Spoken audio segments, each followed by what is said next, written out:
Foreign Minister, this is Abhishek Kapoor from Republic TV from India. My question is, you mentioned about the double standards or hypocrisy of some nations in dealing or equating terror victims with terrorists. We have in India faced that for a long time. What more can be done about that? And two, about what? What more can be done about tackling this hypocrisy of some nations and perhaps some part of the world in equating terrorists with victims of terror, which I said India has faced for long.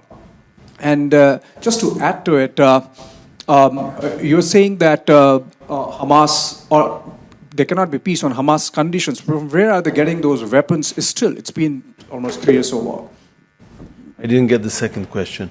With regard to the first question, the answer is exposing it.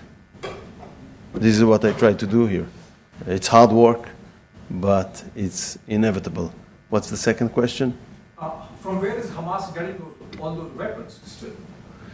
Well, they built during years 2 states of terror.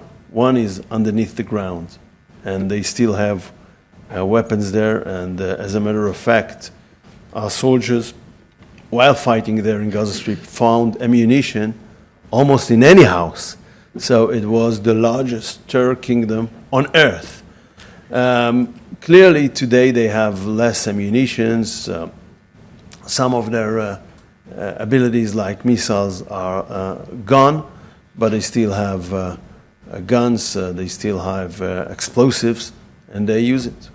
This is Jerusalem Hall of the Ministry of Foreign Affairs of Israel in Jerusalem, and we have just finished a press briefing by Foreign Minister Gideon Sa'ar, where he slammed Western nations for having double standards on equating Israel as a victim of terrorism with Hamas, because there was a clip he played of President Emmanuel Macron of France, where he's heard saying that all the hostages on both the sides should be released, where Israel maintains that what they have are terrorists of Hamas, and the hostages, the civilian hostages, is what Hamas captured and is keeping them. In fact, he did this press conference in the backdrop of one of the hostage victims, Avita David, whose pictures, haunting pictures, which came out just a couple of days back. He remains in the custody and captivity of Hamas in Gaza, and in many ways he has become the picture of Avatar has become the picture of the condition of hostages for the release of whom talks are going on.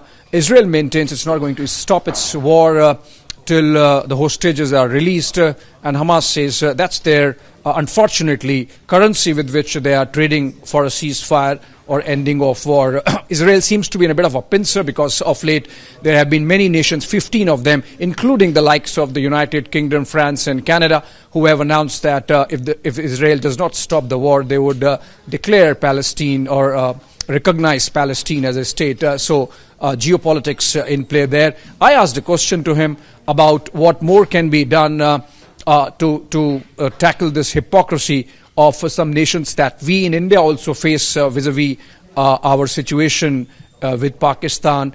We as victims of terror and Pakistan as perpetrator of terrorism, and to which Foreign Minister Gideon Sa'ar said that maybe we need to work more to expose these forces. So the briefing there essentially on Israeli hostages, Israel sort of in a bit of a diplomatic pinch there from many of these nations, and suggesting that the world needs to look at victims of terror and the terrorists in different light.